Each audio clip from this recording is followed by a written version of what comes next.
श्रीमद् भगवद गीता अध्याय 1 श्लोक संख्या 41। अधर्माभिभवाकृत कृष्णः प्रदुष्यन्ति कुलस्त्रियः स्त्रीषु दुष्टासु वृषणेय जायते वर्णशंकरः। श्री हरि गीता में इसका हिंदी में रूपांतरण है कि जब वृद्धि होती पाप की, कुल की बिगड़ती नारियां, हे कृष्ण फलती फूलती तब वर्ण संकरण क्यारियां। कहते हैं कि हे कृष्ण, अधर्म से अधिक बढ़ जाने से कुल की स्त्रियां दूषित हो जाती हैं कि हे वर्णे, स्त्रियों के दूषित होने से वर्ण संकरण पैदा होते हैं।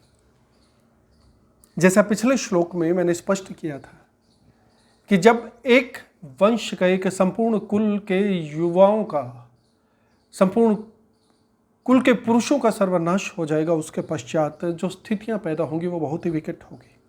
कहते कि धर्म का पालन करने से अंतःकरण शुद्ध होता है और अंतःकरण शुद्ध होने से बुद्धि सात्विक होती है और बुद्धि सात्विक होने से विवेक जागृत होता है और विवेक वो है जो हमारी मर्यादा को जागृत रखता है। कि जब शिक्षा देने वाला कोई नहीं होगा, पीढ़ी के संस्कारों को आगे तक बढ़ाने वाला कोई नहीं होगा, कोई पुरुष शेष नहीं होगा, तो स्त्रियां व्यभिचार में चली जाएंगी। मर्यादाएं जो हमारे संस्कारों में है, जो हमारे वेद पुराणों में, हमारे ग्रंथों में निहित है, उसके विपरीत चलना शुरू कर देगी।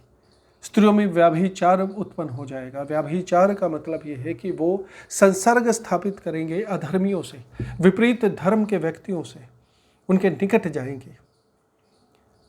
और स्त्रियों के व्याभिचार होने से जो संतान उत्पन्न होगी वो वर्ण संकरण संतान होगी। वर्ण संकरण का भाव ये है कि दो वर्णों का मिलन, दो वर्णों के मिलन से जो संतान उत्पन्न हो वो वर्ण संकरण संतान होगी। इस श्लोक में कृष्ण को अर्जुन एक और नाम से संबोधित करते हैं, वो वृषण है।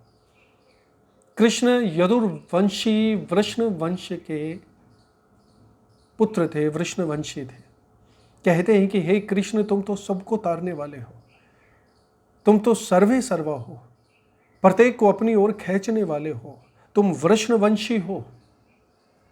किंतु स्मरण रहे, यदि इस युद्ध में हमारे प्रत्येक योद्धा वीर गति को प्राप्त हो जाते हैं, उसके पश्चात हमारी स्त्रियां जब किसी और वर्ण के साथ जाती है और हमारी वर्ण व्यवस्था में वर्ण संकरण संतानें उत्पन्न होती है, तो फिर हमारी संस्कृति कहाँ जाएगी, हम किस वंश के कहलाएंगे।